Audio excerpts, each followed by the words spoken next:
How did the lack of forensic evidence at some crime scenes complicated the case, and what investigative strategies were implemented to overcome these obstacles?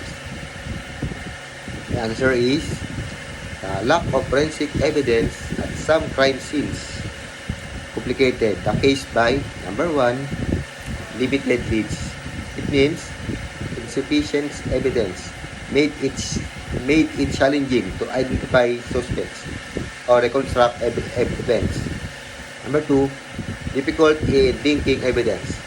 Without strong forensic links, connecting the crime scenes or suspects was harder. To overcome these obstacles, investigators implemented strategies such as number 1, re-examining scenes, revisiting crime scenes for potential overlooked evidence.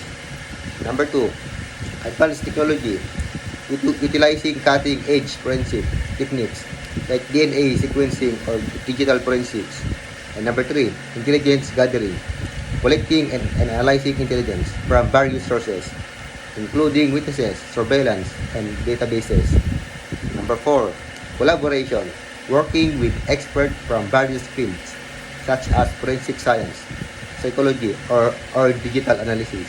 And lastly, number 5, alternative evidence, focusing on other type of evidence like witness statements, video footage, or digital data.